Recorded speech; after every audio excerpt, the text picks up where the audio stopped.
सभी स्टूडेंट्स को मेरा नमस्कार। आप सभी उन सभी स्टूडेंट्स के लिए बहुत अच्छी खुशखबरी है जिनको मैं ये कहता था कि रोज़ाना क्लास लिया करो, और वो मुझे कहते थे कि सर जब एक दिन आते हैं तो 40 रुपये किराया लगता है, घर वाले रोज़ किराया नहीं देते।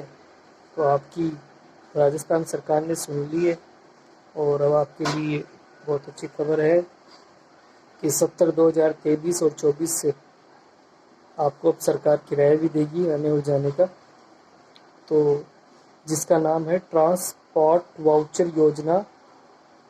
ये राजस्थान सरकार ने शुरू की है। कल 10/7/2023 से इसका नोटिफिकेशन आ गया है। इसके कुछ नियम और कायदे हैं जिनको आप जिनके मतलब आप नियम में आते हैं तो आपके लिए लागू रहेगा। मैं आपको डिटेल से समझा देता हूँ, किसी से जानकारी लेने की फिर आपको ज़रूरत नहीं पड़ेगी। ये राजस्थान के राजकीय महाविद्यालयों की छात्राओं के लिए,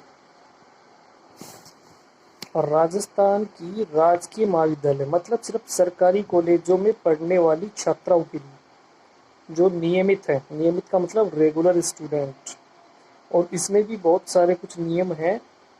उनको अगर आप फॉलो करते हो, उनके मार्गदर्शन में आप सही हो, तो आपको आने जाने का किराया मिलेगा। नंबर 1 कंडीशन, पहली शर्त,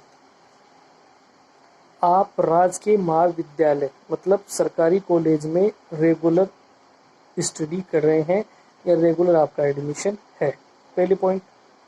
दूसरा पॉइंट, आपने किसी भी वर्ष स्कूटी योजना के लिए लाभान्वित नहीं रहे, मतलब आपको स्कूटी मिली है तो आपको इस ट्रांसपोर्ट योजना का लाभ नहीं मिलेगा। इसमें सिर्फ उन स्टूडेंटों को सिलेक्ट किया जाएगा जो अपने आवास से मतलब अपने घर से महाविद्यालय आने जाने हेतु इस योजना का फायदा लेंगे, इस वाउचर योजना का फायदा लेंगे। चौथा इसमें है, आपको एक बार अपने फॉर्म भर के दे दिया, जैसे आपसे फॉर्म लिए जाएंगे महाविद्यालय में, तो आपने ये भर के एक बार दे दिया तो पूरे साल तक उसमें कोई चेंजिंग नहीं होगी। जैसे आपने लिख दिया कि बबाई से नीम का थाना, तो अब आप चाहे बाद में खेतड़ी जाके रहने लग जाओ, खेतड़ी से नीम का थाना नहीं होगा, वो बबाई से नीम का थाना तक ही रहेगा। ऐसा एग्जाम्पल है 100 नंबर, ठीक। चलो इसके बाद अपन आते हैं, इसमें दूरी की जो गणना है, मतलब आने जाने की जो डिस्टेंस है वो सबसे कम दूरी वाले मार्ग से ही की जाएगी। पांचवा पॉइंट इसमें है, ये सिर्फ उन्हीं स्टूडेंटों को मिलेगा जिन्होंने अब नए सत्र में 70% उपस्थिति देंगे। जैसे मान लीजिए एक महीने में कितने दिन होते हैं, 30 होते हैं, 30 में से 5 छुट्टियां हो गई, बच गए कितने, 25। तो 25 का अगर अपन 75% निकालेंगे तो 25 लगभग आप 18 या 19 दिन कॉलेज में आएंगे। और आप ये सोचते हैं कि आपकी कैसे पता चलेगा कि आप आए कि नहीं आए, तो आपको कॉलेज में बायोमेट्रिक मेन गेट पे ही लगा दी जाएगी, जिसमें आप आते फिंगर लगाएंगे, फिंगर लगाते ही आपकी अटेंडेंस हो जाएगी। और जैसी अटेंडेंस होगी तो महीने के लास्ट के दिन उस अटेंडेंस को ऑनलाइन देखा जाएगा कि इस लड़की ने 75% पूरी की है या नहीं की है। अगर आपने पूरी की है तो आपको इस योजना का उस महीने का लाभ मिल जाएगा, ठीक है जी। 5 पॉइंट हो गए। अब छठा पॉइंट, इस योजना का वो स्टूडेंट नहीं ले सकते जो किसी छात्रावास में रह रहे हैं या किसी आवास हेतु अन्य कोई वित्तीय सहायता उनको मिली हो, ठीक है। 7वां पॉइंट इसमें है कि इस योजना का लाभ आपको सिर्फ 6 महीने के लिए दिया जाएगा, ठीक है जी। और 8वां पॉइंट इसमें है कि राज्य सरकार की अन्य किसी योजना अंतर्गत ट्रांसपोर्ट के लाभ ले रही हैं, जैसे आपके परिवार में कोई राजस्थान रोडवेज में है तो आपका वैसे फ्री है, तो आप इसके लिए लागू नहीं है, इसके लिए योग्य नहीं है। दूसरा, आप विकलांग हैं तो भी आप इसके लिए योग्य नहीं है, क्योंकि आपको पहले से सरकार ने फ्री दे रखा है। या फिर अन्य कोई किसी प्रकार से भी आपने निःशुल्क यात्रा आना जाना कर रखा है तो उसके लिए लागू नहीं है।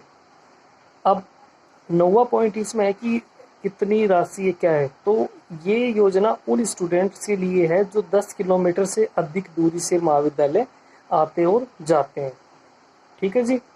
10 किलोमीटर से दूर आने वाले को 10 किलोमीटर तक आने जाने का कोई आपको निःशुल्क नहीं दिया जाएगा। इसमें कितने रुपए मिलेंगे? इसमें प्रत्येक दिन 1 दिन का आपको 20 रुपया सरकार की तरफ से दिया जाएगा। इसके लिए कॉलेज आपको बाद में जैसे ही ये कमेटी बन जाती है उसके बाद में आपसे आवेदन फॉर्म भराएगी।